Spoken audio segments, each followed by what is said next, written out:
बिस्मिल्लाहिर्रहमानिर्रहीम। अस्सलाम वालेकुम। हकीकत टीवी साइंस एंड हेल्थ में खुश आमदीद।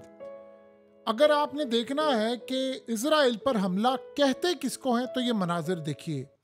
ये हाइफा पर मनाजिर हैं और इनको फिल्माने वाले और इनको दुनिया भर में पहुंचाने वाले लोगों को जो इजराइल में रहते हैं उनके खिलाफ कार्रवाई की जा रही है कि आपने किसी सूरत इसको जो हमला कहते हैं, असल में हमला ये है, हाइफा की तमाम ऑयल रिफाइनरी इस वक्त शट डाउन कर दी गई है।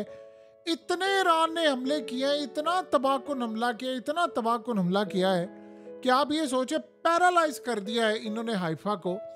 लेकिन इस सूरत हाल के अंदर ईरान के मामलात भी काफ़ी हद तक ख़राब है, क्योंकि डोनाल्ड ट्रंप ने इस हमले के बाद जो धमकी दी है वो बड़ी ख़तरनाक है। आपको पता है, एक तो डोनाल्ड ट्रंप ने ऐलान किया है कि आयतुल्ला जहाँ पर छुपे हुए हैं हमें पता है लोकेशन का, यानी किसी वक्त भी हम मार देंगे।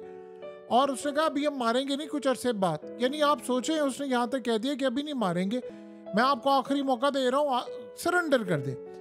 अब सीन ये हुआ है कि ईरान ने फैसला किया है कि उनके जो मिसाइल हैं उन्होंने धड़ाधड़ मारने, ये मिसाइल इस वक्त इजराइल में जाकर लग रहे हैं। डोनाल्ड ट्रंप असल में इस बात से शदीद खफा है, गुस्सा है कि ईरान के जो हमले हो रहे हैं, मिसाइल जो उसके जाकर लग रहे हैं वो असल में डायरेक्ट जाकर हिट हो रहे हैं और इसराइल का पूरा डिफेंस सिस्टम इस वक्त पैरालाइज है। अब आप ये सोचें कि उन्होंने किया क्या है। डायगो गार्सिया जो बेसिकली एक मिलिट्री बेस है, ये इंडियन ओशन में है अमेरिका के पास, वहाँ पर इनके B-52 बॉम्बर्स जो हैं वहाँ से उड़ रहे हैं और यानी वहाँ पर पूरी तरह स्टेशन हो गए हैं। अब इन्होंने वहाँ से अटैक करना है। तकरीबन आप ये समझ लें उसको 4 घंटे लगेंगे तकरीबन, क्योंकि वो ईरान से 3500 किलोमीटर दूर है और 4 घंटे लगेंगे उसको उड़ते हुए, और उसने जाकर करना है ईरान पर अटैक। अब आप ये सोचें, वो 14,000 किलोमीटर की रेंज रखता है और आप सोचें 14,000 किलोमीटर तक आपने उड़ना हो तो आप बगैर किसी चीज़ के उड़ सकते हैं। सो इस सूरत हाल के अंदर अब उसने किया क्या है कि ईरान को स्ट्राइकिंग रेंज में मुकम्मल तौर पर रख लिया है, क्योंकि ये हमले इतने ख़तरनाक है इसराइल पर जो हो रहे हैं कि अमेरिका के डिफेंस सिस्टम पर सवालात उठना शुरू हो गए हैं। डोनाल्ड ट्रंप ने क्या कहा है, एक तो उसने कहा है कि B-52 इनके यानी जो तैयार हो चुके हैं, अब इन्होंने करना क्या है कि इन्होंने वहाँ से उड़ाना है, वो ईरान की तरफ जाएंगे, एयर स्पेस को इस्तेमाल होगी और सम टाइम आपको ईरान में दाखिल होने की भी ज़रूरत नहीं है। इन्होंने अगर स्ट्राइक करना हो तो ये करेंगे क्या कि पीछे से स्ट्राइक करेंगे, यानी इंटरनेशनल एयर स्पेस से स्ट्राइक करेंगे, क्योंकि B-52 बॉम्बर क्रूज मिसाइल को इस्तेमाल करके तकरीबन समझ लिया 2500 किलोमीटर की रेंज के अंदर अटैक कर सकता है। उसको ईरान में एंटर होने की जरूरत है, वो इंटरनेशनल एयर स्पेस से ही अटैक कर सकता है। सो लिहाजा लॉन्ग रेंज मिसाइल वो इस्तेमाल कर सकते हैं, सेफ डिस्टेंस पर रह सकता है। और इस सूरत हाल के अंदर आप याद रखिएगा, ड्रोन्स, रिफ्यूल टैंकर्स, अवैक्स एयरक्राफ्ट, फाइटर जेट्स, यानी वो पूरी तरह इनको साथ अपने ले जा सकता है सपोर्ट के तौर पर। सो इस सूरत हाल में एक चीज़ समझ आ गई है कि अमेरिका इस वक्त पैनिक पोजीशन में है। डोनाल्ड ट्रंप ने कहा है कि ईरान के पास बड़े खूबसूरत तरीन डिफेंस सिस्टम थे, लेकिन हमने सारे डिसेबल कर दिया और इस वक्त हमारे पास ईरान की एयर स्पेस का मुकम्मल कंट्रोल इस वक्त हमारे पास है। हम जब चाहें आयतुल्ला को हिट कर दें, जब चाहें मार दें, जब चाहें हम पूरे का पूरा ईरान तबाह कर दें। अब हमारे कंट्रोल में सारे का सारा ईरान आ चुका है। यानी आप ये सोचें कि ईरान के खिलाफ जो जंग है उसमें अमेरिका कूदा हुआ है। मसला सिर्फ ये है कि ईरान के जो स्ट्राइक हो रहे हैं इजराइल के ऊपर, वो अमेरिका से हजम नहीं हो पा रहे कि इतने खतरनाक स्ट्राइक है और दुनिया भर में बेइज्जती हमारी हो रही है, क्योंकि थर्ड पी इस्तेमाल करने वाले अमेरिकी हैं जिन्होंने इसराइल में डिप्लॉय किया हुआ है। तो आप ये सोचें कि अब इस सूरत हाल में इन्होंने ऐलान कर दिया है, इसराइल ने अपनी अवाम को कहा है कि ठीक है, ईरान के अटैक्स हो रहे हैं और बड़े तबाहकुन हो रहे हैं, तिल अवीव उजाड़ दिया है, बड़े पैमाने पर हाइफा की तबाही हो रही है, हर तरह से तबाही हम फेस कर रहे हैं। साथ उसने क्या कहा है, उसने साथ ये बात की है कि एक बात ज़हन में रख लेना कि इसके बाद की जो सूरत हाल है उसमें ज़्यादा से ज़्यादा हम 7 से 14 दिन के अंदर अंदर पूरी ये जंग जीत लेंगे और ईरान के अंदर आयतुल्ला को भी हिट कर देंगे और उसके बाद तमाम की तमाम चीज़ों को तबाह करके आगे ले जाएंगे। आप अभी सब्र करें, ये जो ईरान इस वक्त हमारी हाइफा को तबाह कर रहा है, तिल अवीव को कर रहा है, इसको मैनेज करेंगे। ईरान ने उधर ऐलान किया है तमाम के तमाम रेजिडेंट्स को, यानी जो हाइफा में रहते और तिल अवीव को रहते हैं, कि आपके पास टाइम थोड़ा है, इमीडिएटली आप तिल अवीव और हाइफा छोड़ दें। अगर इसके बाद आप लोग मारे गए तो फिर जिम्मेदार आप लोग होंगे, ये ज़हन में रख लीजिएगा। हमने आपको पहले ही वार्न कर दिया, ये जो आप सोच रहे हैं कि आप बंकर्स में चले जाएंगे, फलाना चले जाएंगे, हम अटैक कर रहे हैं फौजी तनसीबात पर, मुसाद के हेडक्वार्टर्स पर, दीगर चीज़ों पर हमने सब कुछ उड़ाना शुरू कर दिया। आपको मोहलत दे रहे हैं, आपके पास टाइम की कमी है, आप इमीडिएटली अपने अपने शहरों को छोड़कर चले जाएं, वरना उसके बाद अगर आप इस दुनिया से रुखसत हो जाते हैं तो हमारा इसमें कोई कसूर नहीं होगा। हमने आपको बड़ा क्लियरली बता दिया है। यानी आप सोचें हैं कि ये कह रहे हैं कि तेहरान को खाली कर दें, वो कह रहे हैं कि तिल अवीव को और हाइफा को खाली कर दें।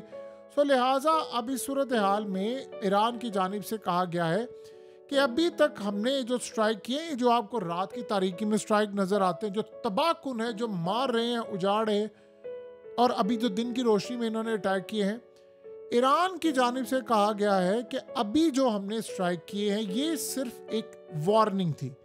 असल ऑपरेशन और असल हमला तो अब हम करने के लिए जा रहे हैं, तो आपके पास टाइम कम है। आप जितनी जल्दी हो सकता है ये तिल अवीव खाली कर दे, हाइफा खाली कर दे, और इस उम्मीद के साथ यानी जाएं कि पीछे आए तो हो सकता है आपका घर भी सलामत ना रहे। तो इस सूरत हाल में हमने आपको बड़ा क्लियरली बता दिया है कि आपके पास टाइम कम है। अगर अपनी ज़िंदगी की आपको परवाह है तो यहाँ से निकल जाएं, वरना फिर आपको टाइम मिलेगा नहीं। इसराइल के पास ईरान के हमलों को रोकने के लिए इस वक्त कुछ भी नहीं है। यानी आप ये सोचें कि ईरान करता क्या है कि जो लो क्वालिटी मिसाइल हैं, जो ड्रोन्स है, वो भेजकर इनके सिस्टम को इंगेज करता है, फिर मिलता है उनको थोड़ा टाइम मिलता है, उसमें वो हाइपरसोनिक मिसाइल मारता है और रिजल्ट आपके सामने है। यानी अटैक ऐसे हो रहे हैं कि हमने आज से पहले ये अटैक देखे नहीं है कभी। क्या आपको कभी याद है कि इसराइल पर किसी ने इतने अटैक किए हो? और वो भी तब जब अमेरिका के, बरतानिया के, इजराइल के, फ्रांस के, दुनिया भर के डिफेंस सिस्टम इनकी मदद करें, मुस्लिम कंट्रीज तक मदद कर रही हैं। तो बताइए कि इस सूरत हाल में इसराइल उसके बावजूद हिट हो रहा है, तो आप ईरान के मिसाइलों की दाद देंगे? अब आपको ये समझ आई है क्यों पुतिन के जो मिसाइल थे वो जाकर एक्यूरेटली हिट होते हैं यूक्रेन में, क्योंकि वो ईरान के बड़े पैमाने पर मिसाइल इस्तेमाल करते हैं। सो अब हालात ये बता रहे हैं कि ईरान इस वक्त टारगेट कर रहा है, और उन्होंने कहा है कि असल में जो अब स्ट्राइक हम करने के लिए जा रहे हैं आप उसका अंदाज़ा भी नहीं कर सकते, और हमने इस वक्त जो अटैक करना है वो बड़ा ख़तरनाक अटैक करना है। और यही वजह है कि हमने अब जो मुसाद का, यानी एक तो मिलिट्री इंटेलिजेंस का सेंटर उड़ाया है, इन्होंने मुसाद का हेडक्वार्टर भी उड़ाया है, इन्होंने 8200 इंटेलिजेंस यूनिट भी उड़ाया है। तो ईरान असल में काफ़ी हद तक तो कामयाबियाँ हासिल कर रहा है, लेकिन ईरान के पास एक चीज़ की कमी है जो शायद इसराइल को एडवांटेज हासिल है। जो गद्दार हैं इसराइल के अंदर वो नहीं बन पाए, ईरान उनको नहीं खरीद पाया।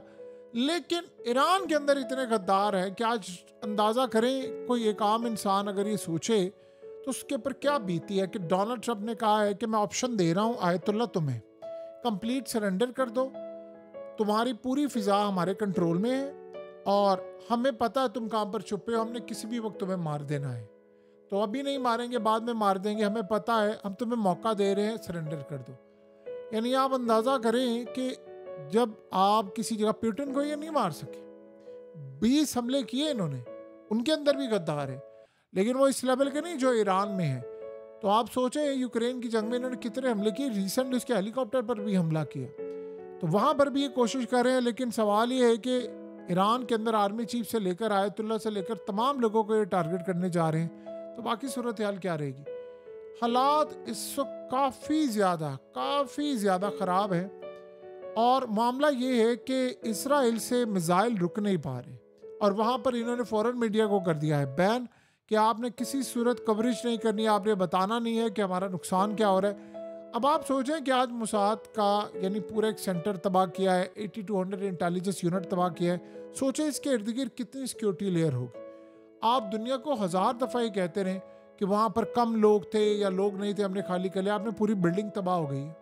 यानी आप सोचें कि इजराइल को बड़े पैमाने पर ईरान खंडर कर रहा है, लेकिन क्या इस सूरत हाल में मजाल है कि ईरान के मिसाइल रुक जाएं? ये नहीं रोक पा रहे। जिस तरह इन्होंने हिजबुल्लाह के मिसाइल, देखिए यमन मिसाइल मारता है, इसराइल रोक लेता है, ईरान के मिसाइल इसे नहीं रुक पा रहे, वो टारगेट पर लगते हैं। उन्होंने जो मिसाइल यानी रुकवाने होते हैं, बैलिस्टिक और पुराने ड्रोन्स वो भेज देते हैं, और जो मिसाइल इन्होंने हिट करने होते हैं वो उसी मिसाइलों की बैरेज के अंदर एक हाइपरसोनिक मिसाइल आता है और जाकर हिट करता है और सब कुछ तितर बितर करके रख देता है।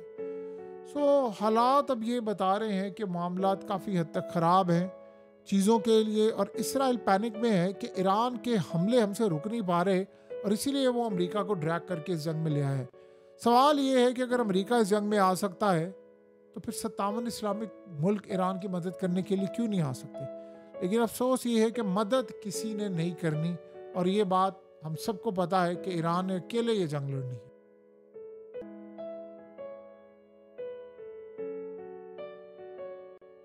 हकीकत टीवी को सब्सक्राइब करना मत भूलें, वीडियो को लाइक करें, शेयर करें और कमेंट सेक्शन में अपनी राय का इजहार ज़रूर करें।